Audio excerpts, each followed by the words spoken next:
મિત્રો આલ્કીનની પ્રક્રિયાઓમાં આપણે જોઈ ગયા હાઇડ્રોજન સાથેની, હેલોજન સાથેની, ત્યારબાદ હાઇડ્રોજન હેલોજન હાઇડ્રો હેલોજન સાથેની, મતલબ કે હેલોજનના એસિડ સાથેની. એમાં પાછા બે પાર્ટ પડ્યા, એક માર્કોનિકોફ અને પ્રતિ માર્કોનિકોફ. તો મિત્રો અત્યારે આપણે 3 પ્રક્રિયા પૂર્ણ કરી. ચોથી પ્રક્રિયા જેને કહેવાય આલ્કીનની સલ્ફ્યુરિક એસિડ સાથેની પ્રક્રિયા, H2SO4 સાથેની પ્રક્રિયા. સમજીએ આ શું કહેવા માંગે છે. કોઈ પણ એક આલ્કીન લઈ લઈએ, એક આલ્કીન લઈએ સમમિત પ્રકારનો અને એક આલ્કીન લઈએ અસમમિત પ્રકારનો. જો સમમિત પ્રકારનો આલ્કીન લઈએ તો આપણી સમક્ષ મળે CH2 ડબલ બોન્ડ CH. જો હું ઇથીનની H2SO4 સાથે પ્રક્રિયા કરું, દાખલા તરીકે H2SO4 ને આપણે બતાવાય આવી રીતે,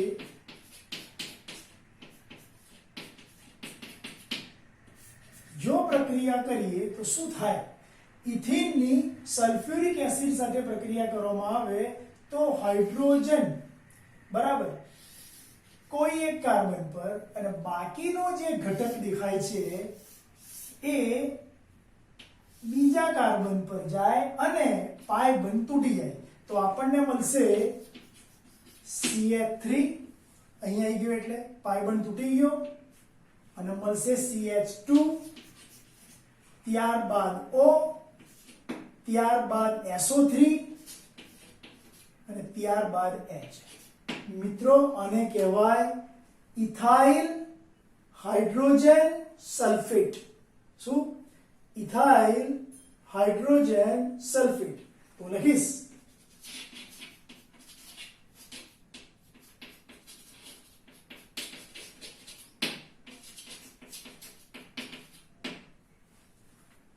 લીધો તો આપણે ઇથીન.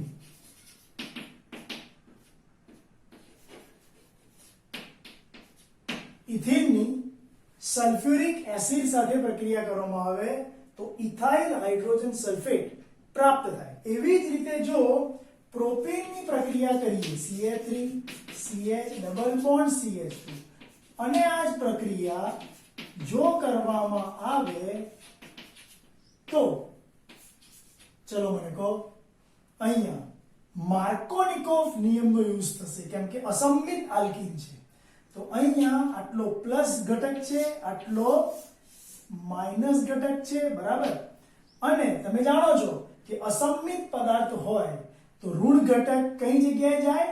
ઓછા હાઇડ્રોજન વાળા કાર્બન સાથે. એટલે અહીં જશે અને હાઇડ્રોજન અહીં જશે.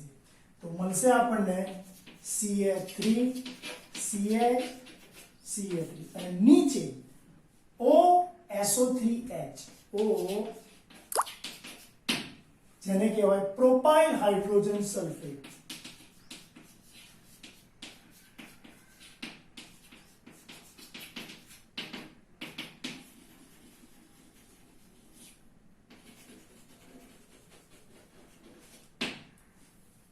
પ્રોપીન લઈશું અહીંયા. તો કહેવાનો મતલબ એ છે કે જ્યારે તમે ઇથીનની સલ્ફ્યુરિક એસિડ પ્રક્રિયા કરો તો ઇથાઇલ હાઇડ્રોજન સલ્ફેટ મળે, અને પ્રોપેનની જ્યારે સલ્ફ્યુરિક એસિડ સાથે પ્રક્રિયા કરો ત્યારે માર્કોનિકોફ નિયમ મુજબ પ્રક્રિયા થાય. હું લખીશ અહીંયા બાય યુઝિંગ માર્કોનિકોફ નિયમ. તો મળશે માર્કોનિકોફ નિયમ મુજબ ઋણ ઘટક હંમેશા ઓછા હાઇડ્રોજન વાળા કાર્બન સાથે જોડાય. એટલે મુખ્ય સમૂહ તમારો અહીંયા વચ્ચેના કાર્બન સાથે જોડાય તો તમને મળશે પ્રોપાઇલ હાઇડ્રોજન સલ્ફેટ. મિત્રો આ થઈ વાત સલ્ફ્યુરિક એસિડ સાથેની. હવે હું 5મા નંબરની પ્રક્રિયા કરું છું, પાણી સાથેની પ્રક્રિયા.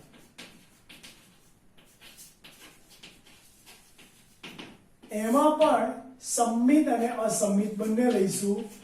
આલ્કીનની એટલે કે ઇથીનની પાણી સાથેની પ્રક્રિયા સહેજ એસિડના 2-3 ટીપા નાખીને એટલે કે એસિડિક માધ્યમમાં કરવામાં આવે. ઇથીનની પાણી સાથેની પ્રક્રિયા સહેજ H2SO4 ના 2-3 ટીપા નાખીને કરવામાં આવે તો ચલો મને કહેશો પાણીના બે ઘટક કયા કયા? એક અને એક OH, H પર પ્લસ ચાર્જ, OH પર માઇનસ ચાર્જ. આપ સૌ જાણો છો H અહીં જશે, OH અહીં જશે, પાઈ બોન્ડ તૂટી જશે એટલે મળશે આપણને CH3CH2OH, જેને કહીશું આપણે ઇથેનોલ. આ એક કોમન રિએક્શન છે, આમાં કશું છે નહીં, બરાબર. પરંતુ જો ઇથેનની જગ્યાએ પ્રોપેન લઈશું, CH3 CH double bond CH2,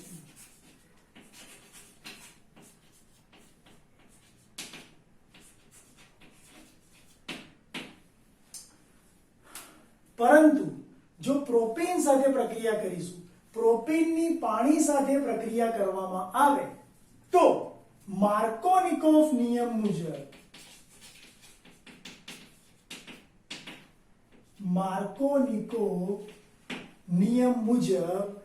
ઋણ ઘટક કઈ જગ્યાએ જશે?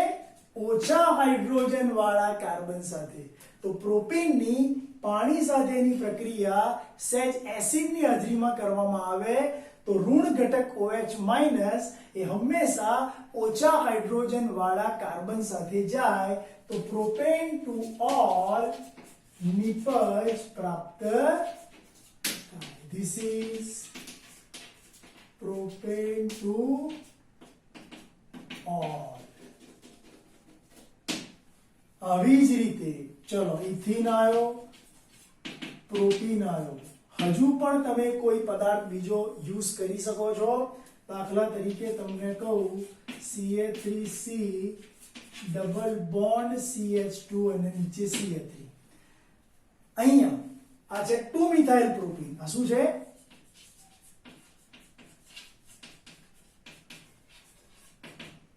જો 2 મિથાઇલ પ્રોપીન નો યુઝ કરવામાં આવે અને આ જ પ્રક્રિયા પાણી સાથેની આ જ પ્રક્રિયા H+ ની હાજરીમાં કરવામાં આવે, માર્કોનિકોવ નિયમ યુઝ થશે.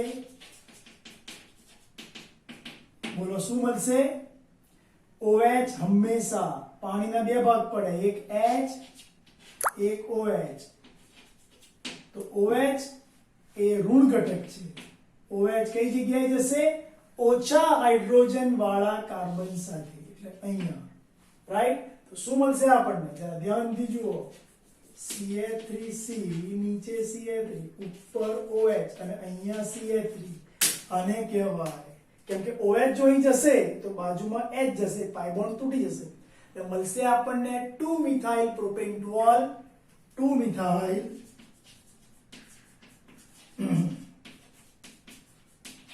Propane to all. તો કહેવાનો મતલબ એ છે મિત્રો કે પ્રક્રિયા ઇથિન સાથે કરો છો તો સંમિત હોવાને કારણે નિપજ મળે છે એક, પરંતુ જ્યારે પ્રોપેન સાથે કરો છો ત્યારે માર્કોનિકોવ નિયમ મુજબ પ્રક્રિયા થઈ ગૌણ નિપજ પણ મળે, મુખ્ય નિપજ પણ મળે, અને આપણે બતાવવાની છે માત્ર મુખ્ય નિપજ. તો ઇથિનની સલ્ફ્યુરિક એસિડ સાથે પ્રક્રિયા કરવામાં આવે તો ઇથાઇલ હાઇડ્રોજન સલ્ફેટ મળે. પ્રોપેનની જો સલ્ફ્યુરિક એસિડ સાથે પ્રક્રિયા કરવામાં આવે તો માર્કોનિકોવ નિયમ મુજબ પ્રક્રિયા થવાને કારણે પ્રોપાઇલ હાઇડ્રોજન સલ્ફેટ, બરાબર, પ્રોપાઇલ હાઇડ્રોજન સલ્ફેટ પ્રાપ્ત થાય. એવી રીતે ઇથિનની પાણી સાથે પ્રક્રિયા કરવામાં આવે તો ઇથેનોલ મળે છે, પણ પ્રોપેનની પાણી સાથે પ્રક્રિયા કરવામાં આવે તો માર્કોનિકોવ નિયમ મુજબ પ્રક્રિયા થવાને લીધે પ્રોપેન ટુ ઓલ પ્રાપ્ત થાય. યુ કેન સી, બરાબર. એવી રીતે 2 મિથાઇલ પ્રોપીનની પાણી સાથે યોગશીલ પ્રક્રિયા કરવામાં આવે તો માર્કોનિકોવ નિયમ મુજબ પ્રક્રિયા થઈ 2 મિથાઇલ પ્રોપેન ટુ ઓલ પ્રાપ્ત થાય છે. ઓકે.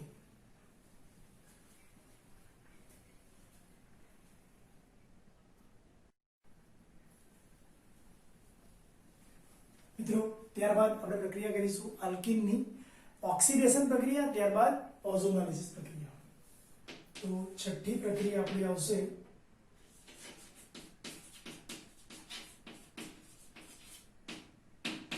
ઓક્સિડેશન.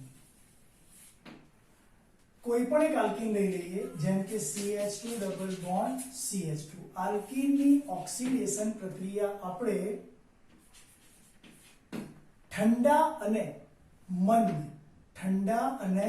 મંદ KMnO4 વડે કરીએ, બરાબર, તો યાદ રાખજો અહીંયા ઓક્સિડેશન થવાને લીધે શું મળશે? અહીંયા એક OH મળે, અહીંયા એક OH મળે, એટલે CH2 વિસિનલ ગ્લાયકોલ કહેવાય. શું કહેવાય? Vicinal glycol.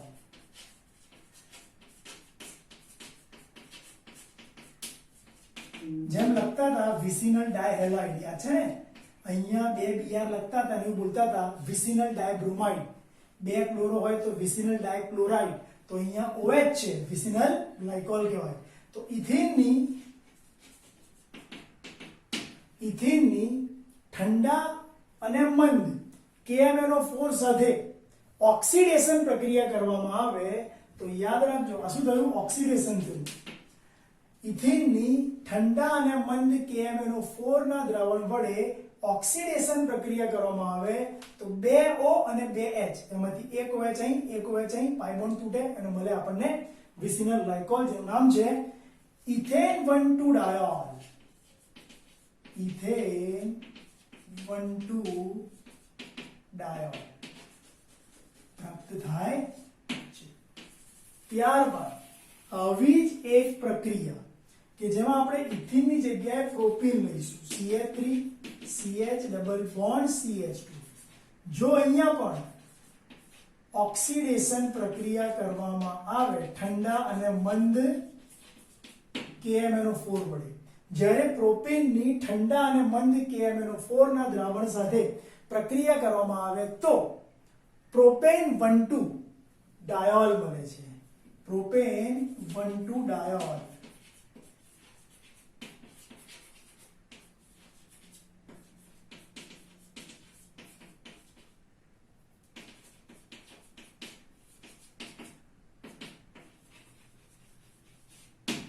આ પ્રક્રિયા એ દ્વિબંધની પરખ કરવા માટે ઉપયોગી છે. મિત્રો આ કસોટીને બેયરની કસોટી કહેવાય અને આલ્કીનની અસંતૃપ્તતાની કસોટી તરીકે ઓળખાય. હું લખું છું અહીંયા આલ્કીનની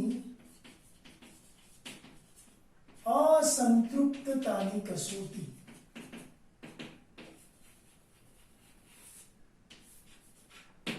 જ્યારે ઇથિનની અથવા તો પ્રોપીનની કોઈ પણ આલ્કીનની KMnO4 સાથે ઠંડા અને મંદ KMnO4 ના દ્રાવણ સાથે પ્રક્રિયા કરવામાં આવે તો દ્વિબંધ તૂટીને ગ્લાયકોલ બને છે. આ પ્રક્રિયા આલ્કીનની અસંતૃપ્તતાની પરખ માટે વપરાય, જેને બેયરની કસોટી તરીકે ઓળખવામાં આવે છે. મિત્રો આ શું છે? બેયરની કસોટી. આ બેયરની કસોટી છે.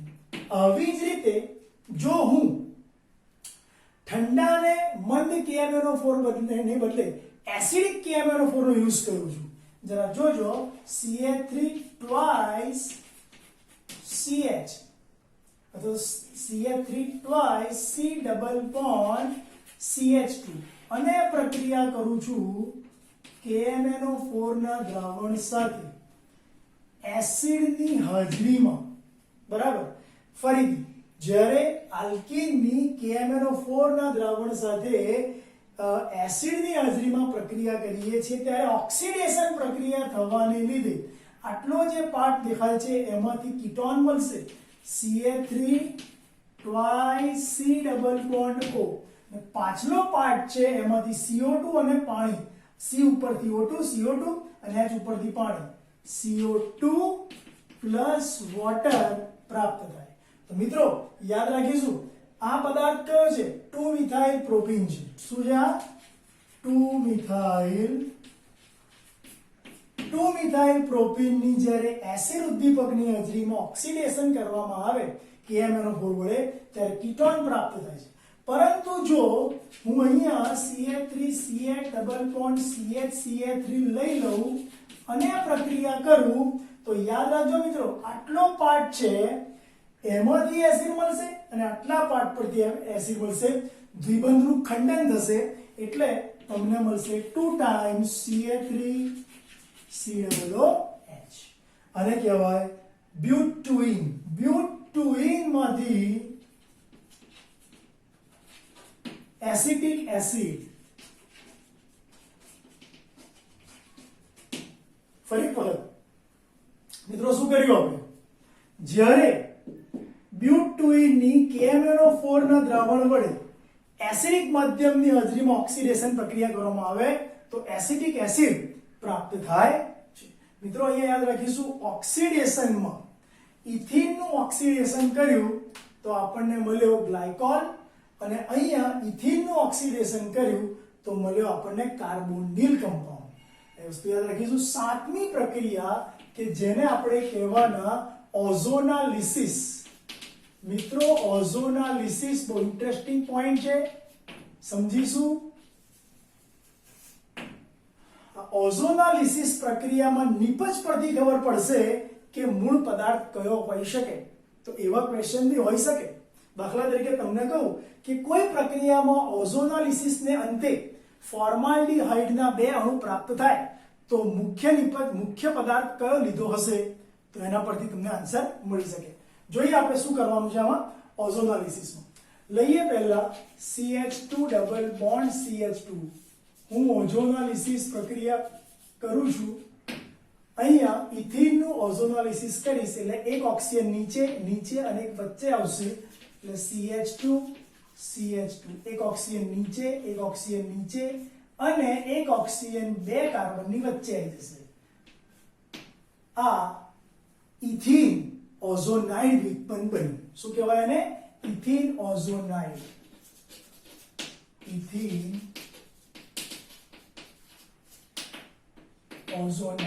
એમાં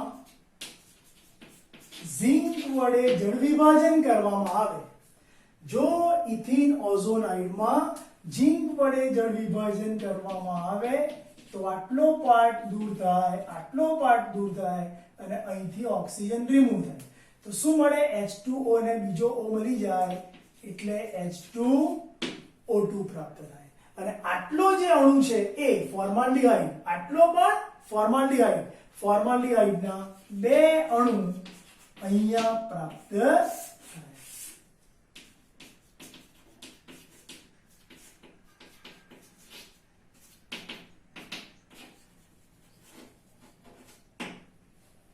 ઓકે, તો ફોર્માલ્ડિહાઇડના 2 અણુ જો ઓઝોનાલિસિસને અંતે પ્રાપ્ત થતા હોય તો મૂળ પદાર્થ કયો લીધો હશે?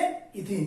મિત્રો અહીંયા ઇથિનની ઓઝોન સાથે પ્રક્રિયા કરવાથી પહેલા 3 ઓક્સિજન ગોઠવાઈ ગયા, એક કાર્બન નીચે અને એક 2 કાર્બનની વચ્ચે. આ પદાર્થ જે મળ્યો એમાં ઝિંક વડે જળ વિભાજન કર્યું તો ઓક્સિજન જે ઉપરનો હતો એ નીકળી ગયો વોટર સાથે એટલે એ બની ગયો પેરોક્સાઇડ. અને બાકીના અણુ તૂટ્યા એટલે મળી ગયા આપણને ફોર્માલ્ડિહાઇડ. ચલો આવું જ કામ કરીએ પ્રોપીનમાં. ચલો મિત્રો મને કહેશો પ્રોપીનમાં શું મળશે? જો હું પ્રોપીન લઉં અને ઓઝોનાલિસિસ કરું શું મળશે? તો કે અહીંયા 2 કાર્બનની નીચે O અને એક અહીંયા O. ચલો CH3C, એક O અહીંયા, એક નીચે, બરાબર. CH, આ બધું CH2 વચ્ચે બોન્ડ, બરાબર. ટૂંકમાં મેં અહીંના બોન્ડ ખોલી નાખ્યા, દ્વિબંધને ખોલી નાખ્યો. હવે આનું ઝિંક વડે આપણે જ્યારે જળ વિભાજન કરીએ તો શું મળે? તો આટલો જે ઓઝોનાઇડનો જે પાર્ટ છે એ રિમૂવ થઈ જાય અને આટલા પરથી મળે CH3CHO અને આટલા પરથી મળે HCHO. બોલો ઓકે. અને અહીંયા O જે નીકળી ગયો એ બનાવશે H2O2, રાઈટ છે. ત્યારબાદ પ્રોપીન પછી બ્યુટીન લઈએ. બ્યુટુઇન CH3 CH double bond CH. જો આ જ પ્રક્રિયા કરી ઓઝોનાલિસિસની તો CH3CH અહીંયા OH, રાઈટ છે. અને પછી એમાં ઝિંક વડે જળ વિભાજન કરીશું તો આટલો જે પાર્ટ દેખાય છે એ શું બનાવશે? આટલો પાર્ટ શું બનાવશે? બોલો ઓકે. અને શું કહેવાય? ઇથેનॉल. યાદ રહેશે? તો લીધું આપણે અહીંયા પ્રોપીન, અને પ્રોપીન માંથી ઓઝોનાલિસિસ ને અંતે બન્યો ઇથેનॉल મિથેનॉल. હું લખું છું અહીંયા ઇથેનॉल મિથેનॉल. એવી રીતે બ્યુટુઇન હોય અને પ્રક્રિયા કરવામાં આવે તો ઇથેનॉल પ્લસ ઇથેનॉल પ્રાપ્ત થાય. તો મિત્રો કહેવાનો મતલબ એ છે કે ઇથિન નું ઓઝોનાલિસિસ કરીએ તો ફોર્માલ્ડિહાઇડ ના બે અણુ મળે, પ્રોપીન નું ઓઝોનાલિસિસ કરીએ તો ઇથેનॉल અને મિથેનॉल મળે, અને બ્યુટુઇન નું ઓઝોનાલિસિસ કરીએ તો ઇથેનॉल ના બે અણુ મળે. મિત્રો એવી રીતે ધારો કે હું અહીંયા લઉં છું CH3 એક એક્સ્ટ્રા, તો તમને આ પદાર્થ આપું, તમે જાતે આનું ઓઝોનાલિસિસ કરી શકો કે નહીં? બોલો કઈ નિપજ મળશે? કોણ કહેશે? which product will be obtained? here you can see આના પરથી એસિટોન મળે અને આના પરથી આલ્ડીહાઇડ મળે. તમે જાતે કરી શકશો આ વસ્તુ. હું હમણાં લખી દઉં છું. આ તમારે પ્રેક્ટિસમાં કરવાનું છે. અહીંયાથી ઓ મળશે, અહીંયાથી ઓ મળશે, એટલે આ તમારે કામ જાતે કરવું પડશે. 2 મિથાઇલ બ્યુટુઇન માંથી એક મળ્યો એસિટોન અને એક મળ્યો ઇથેનॉल. તો સ્ટુડન્ટ્સ મારો કહેવાનો મતલબ એ છે કે આલ્કીનની અલગ અલગ પ્રક્રિયાઓ કરી. એમાં નંબર 1 જોઈ ગયા હાઇડ્રોજનેશન, ત્યારબાદ હેલોજનેશન, ત્યારબાદ હાઇડ્રોહેલોજનેશન, ત્યારબાદ સલ્ફ્યુરિક એસિડ સાથેની પ્રક્રિયા, ત્યારબાદ પાણી સાથેની પ્રક્રિયા, ત્યારબાદ જોઈ ગયા ઓક્સિડેશન. એ ઓક્સિડેશન પાછા બે પ્રકારનું. જો એક ઠંડા અને મંદ કેમિકલ વાપરો તો એને બેયરની અસંતૃપ્તતાની કસોટી કહેવાય, જેથી ખબર પડે કે પદાર્થમાં દ્વિબંધ છે કે નહીં. ઓકે. અને ત્યારબાદ સ્ટ્રોંગ મતલબ કે શાંત H2SO4 ની હાજરીમાં KMnO4 લઈને ઓક્સિડેશન પ્રક્રિયા કરવામાં આવે તો તમારા આલ્કીનમાંથી શું મળે છે? કાર્બોનિલ યુક્ત નિપજ. ઓઝોનાલિસિસ મિત્રો, આલ્કીનનું ઓઝોનાલિસિસ જ્યારે કરીએ છીએ ત્યારે અલગ અલગ પ્રોડક્ટ મળે છે. ઇથિનમાંથી મિથેનॉलના બે અણુ, પ્રોપીનમાંથી ઇથેનॉल વત્તા મિથેનॉल, બ્યુટુઇનમાંથી ઇથેનॉलના બે અણુ, અને 2 મિથાઇલ બ્યુટુઇનમાંથી એસિટોન પ્લસ ઇથેનॉल. મિત્રો આવી રીતે તમે પ્રોપર વર્ક કરશો, તમને ક્વેશ્ચન આવડી જશે. ઓકે.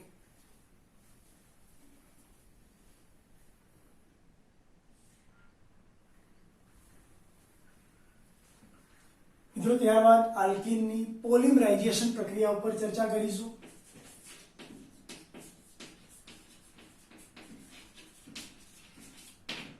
કોને કહેવાય પોલિમરાઇઝેશન?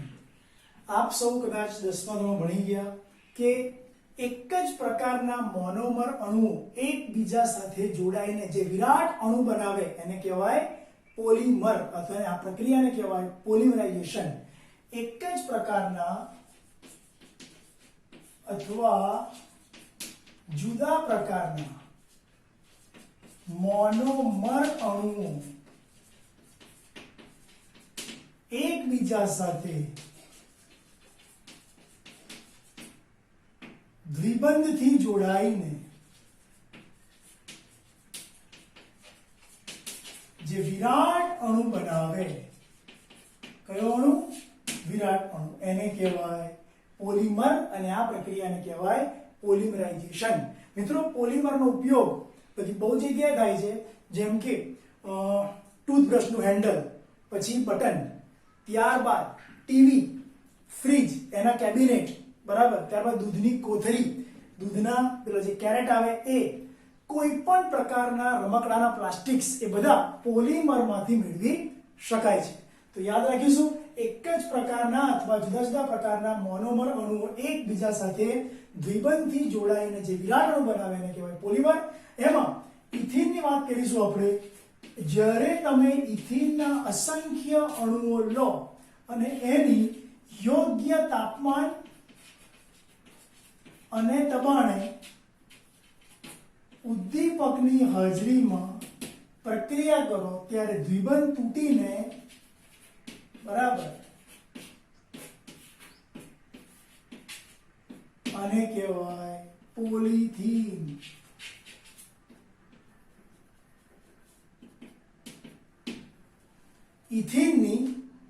ઇથીનની નિયત તાપમાન એટલે યોગ્ય તાપમાન અને દબાણે ઉદ્દીપકની હાજરીમાં પ્રક્રિયા કરી પોલિથીન બનાવી શકાય. આવી રીતે પ્રોપેનની વાત કરીએ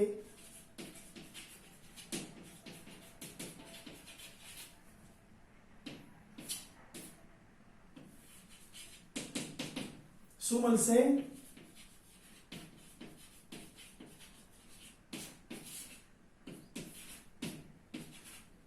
બોલો ક્લિયર? પોલીપ્રોપીન.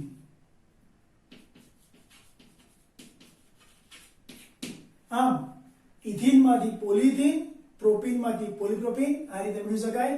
જેમાં પોલીપ્રોપીનનો ઉપયોગ દૂધના જે પેલા કેરેટ આવે છે દૂધ મૂકવાના કેરેટ એની અંદર થાય છે. અને ઇથિનનો ઉપયોગ બરાબર પોલિથીનનો ઉપયોગ એ પ્લાસ્ટિકની થેલી તરીકે કરી શકાય છે.